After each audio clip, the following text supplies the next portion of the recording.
ATM থেকে খোয়া গেল টাকা। সার্ভে পার্কের কিশোর ভারতী স্টেডিয়ামের কাছে এটিএম থেকে খোয়া গেল টাকা।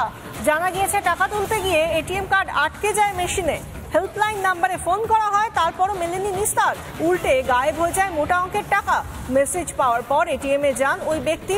একই এটিএম থেকে একাধিক জনের একইভাবে টাকা খোয়া গিয়েছে বলে জানা যাচ্ছে।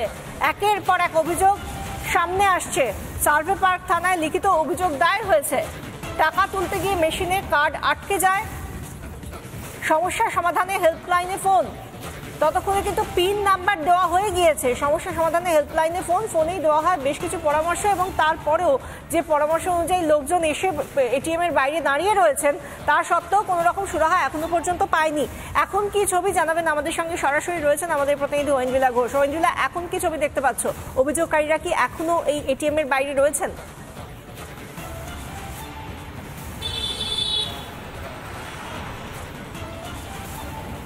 দেখো বিশাখা, সকাল থেকে আমরা বহু লোকের সঙ্গে কথা বলেছি এবং তুমি নিজেও দেখেছো, তোমার সামনেও বহু অভিযোগকারীরা আমাদের ক্যামেরার সামনে অভিযোগ করেছেন যে তারা গতকাল থেকে অপেক্ষা করছেন, কিন্তু কোনো রেসপন্স এখনো পর্যন্ত না ব্যাংকের তরফে তারা পেয়েছেন না পুলিশের তরফে তারা পেয়েছেন। কিন্তু টাকা তারা খুইয়েছেন, তেমনই তারা এই মুহূর্তে এটিএম কার্ডও তারা খুইয়ে বসেছেন এই এটিএম এর মধ্যেই। দেখো, রাষ্ট্রায়ত্ত ব্যাংকের এই শাখা, মানুষ অনেক ভরসা করে এই ব্যাংকে টাকা রেখেছে এবং এই জায়গাতে তারা গতকাল যে ঘটনাটি ঘটেছে তাতে তারা এই মুহূর্তে কার্যত ভয় সিটিয়ে রয়েছেন। তারা বলছেন যে এরকম যদি ঘটনা ঘটে, দিনে দুপুরে এরকম যদি ঘটনা ঘটে, তাহলে কিন্তু তারা এই মুহূর্তে রাখবেন কি করে।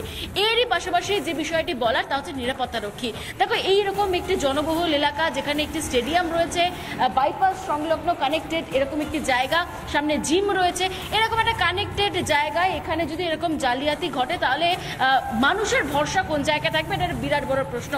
আরও কয়েকটা প্রশ্ন এই মুহূর্তে উঠছে এলাকায় সিসিটিভি ফুটেজ নিয়ে।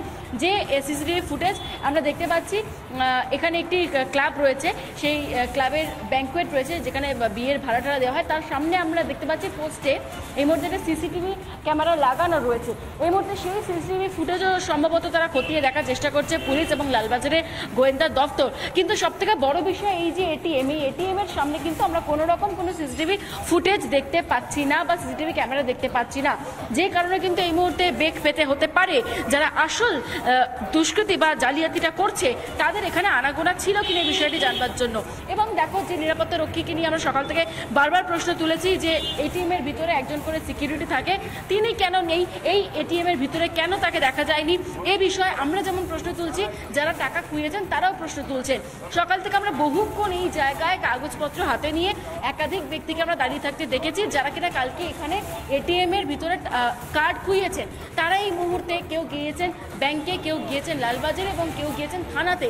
তারা প্রাথমিকভাবে বুঝতে পারছেন না তারা কি করবেন, এবং অনেকের কিপ্যাড ফোন রয়েছে, স্মার্টফোন নেই, যে কারণে সমস্যা পড়ছে। সার্বিকভাবে কিন্তু এখনো পর্যন্ত ব্যাংক কি করবে বা ব্যাংক সেই টাকাটা কিভাবে রিফান্ড করবে এ বিষয়ে কিছুই জানা নেই।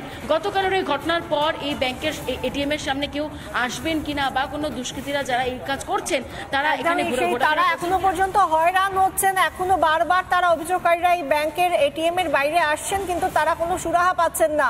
এই জায়গা থেকে আমাদের সঙ্গে থাকো ঐন্দ্রিলা, এই জায়গা থেকে প্রাক্তন পুলিশ কর্তা অরিন্দম আচার্য আমাদের সঙ্গে টেলিফোনে কথা বলে ঠিক কি বললেন, কি কি সাবধানতা অবলম্বন করা উচিত শুনুন একবার। এটিএম কার্ড ইউজ করতে গেলে কোথাও যদি আটকে যায়, এটা হচ্ছে ম্যান্ডেটারি। যারা নাকি এটিএম কার্ডটা যখন মেশিনটা ইউজ করে সেখানে তাদেরকে লুক আউট করতে। এখন উনি কার্ডটা দিলেন, ওর মধ্যে এক রকমের ছোট একটা আঠা দেওয়া থাকে, আঠা। ক্রিমিনালরা দূর থেকে এগুলো অবজার্ভ করে এবং সে যখন বেরিয়ে আসে সেটা আবার ক্লিনার বলে একটা জিনিস আছে, ওটা বেরিয়ে নিয়ে ওই ওটিপিটা বের করে নিচ্ছে, ওরা ওয়ান টাইম পাসওয়ার্ডটা বের করে নিয়ে টাকা তুলে নিচ্ছে। আমরা শুনলাম অরিন্দম আচার্য, প্রাক্তন পুলিশ কর্তা, তিনি বলছেন যে কি কি হতে পারে এবং কি কি ভাবে আমরা এর থেকে বাঁচতে পারি তার কিছু সাবধানতার কথা বলছিলেন অরিন্দম আচার্য। আমাদের সঙ্গে ঐন্দ্রিলা রয়েছেন একেবারে ঘটনাস্থল থেকে। ঐন্দ্রিলা, আমাদের সঙ্গে থাকো। তার আগে ঐন্দ্রিলাই সকাল থেকে যাদের সঙ্গে কথা বলে অভিযোগকারীদের বক্তব্য তুলে ধরেছেন, সেই অভিযোগকারীরা একাধিক, তাদের কিভাবে টাকা চোট হয়েছে বা টাকা খোয়া গিয়েছে তাদের মুখ থেকেই শুনুন। কার্ড ঢোকালাম, ঢোকানোর পরে পিন চাইলো, পিন দেওয়ার পরে কি হলো, মেশিনটা কিছুক্ষণের জন্য স্লো হয়ে গেল। হ্যাঁ, স্লো হয়ে গিয়ে এরর দেখালো যে টাকা কেটে গেছে। আমার অ্যাকাউন্টে যা ছিল একটাও টাকা নেই। আপনি কি কালকে থানায় অভিযোগ করেছেন? আমি অভিযোগ করি না, আমি কি জানি কি করে এইরকম আমাকে বলে সকালে যাচ্ছে এটিএম পেয়ে যাবো এই ব্যাপার। 1,30,000 টাকা গেছে। 1,30,000 টাকা কিভাবে বুঝলেন? মানে মেসেজ এলো? মেসেজ যখন আসে তখন অলরেডি 1,30,000 টাকা চলে গেছে, তখন আমি এতটা বুঝতে পারিনি। তো আমি যখন এটিএম থেকে ঘুরে আসার পরে আমি যখন ফাইনালি দেখি যে আমার অ্যাকাউন্ট থেকে 1,30,000 টাকা অটোমেটিক্যালি তখন চলে গেছে। আচ্ছা, আপনি যখন এটিএম কার্ডটা আপনি ভিতরে যখন দিলেন তারপর পিন দিয়েছিলেন? না, পিন দেইনি, এবার অটোমেটিক্যালি না এটিএম কার্ডটা ভেতরে চলে গেছিল। তো সেখানে আমি অনেক ট্রাই করেছি, যে নর্মালি আমরা এটিএম কার্ড আটকে গেলে চেষ্টা করি বের করে নেওয়ার, যে যখন কাজ করছে না এটিএম, অনেক এটিএম কাজ করে না। তো সেখানে আমি চেষ্টা করেছিলাম বের করার, কিন্তু বের হয়নি। তো অ্যামাউন্ট দিয়েছিলেন কিছু, কত টাকা তুলবেন? দেইনি, কিছুই দেইনি। তো আমাদেরই সহকর্মী ওখান থেকে টাকা এটিএম এ টাকা মানে তুলতে গেছে, টাকা বেরোয়নি, ওখানে টাকার জায়গাটা প্লেট লাগিয়ে রেখেছিল। হ্যাঁ, টাকা যেটা জায়গাটা বেরোয় সেই জায়গাটা ফলস প্লেট লাগিয়ে রেখেছিল। তারপরে যে উনি টাকা বেরোচ্ছেন, আমাদের আরেকটা সহকর্মী বলতে প্লেটের জায়গায় হাত দিয়ে চাপতে দেখছে ফলস একটা প্লেট খুলে পড়ে গেল। তারপরে টাকাটা রয়েছে বাইরে, এই জায়গাটা একজন দাঁড়িয়ে ছিল, তাকে সন্দেহ হয়েছিল, তাকে বলছে ভাই এখানে তুমি কি করছো? সে ঘোরাঘুরি করছিল অনেকক্ষণ ধরে, বলছে আমার ছেলে এখানে ফুটবল প্র্যাকটিস করছে। তো ফুটবল প্র্যাকটিস করেনি, তারপরে দেখছে যে সব ছেলে চলে গেছে বাচ্চারা, তারপরে ওকে ডাকা হচ্ছে, মা দৌড় মারলো। তারপরে ও তখন বললো ভাই শোনো শোনো শোনো করছে। প্ল্যান মাফিক কি জিনিসটা দীর্ঘদিন ধরে চলছে? এর আগে 22 এপ্রিলে হয়েছিল, 22 এপ্রিল। একাধিক অভিযোগকারী তারা বলছেন কিভাবে এই একই এটিএম কাউন্টার থেকে তাদের টাকা খোয়া গিয়েছে, কিভাবে হয়েছে, সমস্ত রহস্যগুলোর তারা কিনারা চাইছেন, কিন্তু এখনো পর্যন্ত কোনো উত্তর তারা পাচ্ছেন না। আমাদের সঙ্গে সরাসরি রয়েছেন আমাদের প্রতিনিধি ওয়েনভিলা। যাদের সঙ্গেই কথা বলেছো তুমি, তারাই বলছেন যে কিভাবে তাদের টাকা চোট হয়েছে, কিন্তু তারা কি একেবারে, আমরা দেখেছি যে এই ধরনের যখন ঘটনা ঘটে তখন শূন্য হয়ে যায় অ্যাকাউন্ট, এক্ষেত্রেও কি প্রত্যেকেরই অ্যাকাউন্ট এখন জিরো?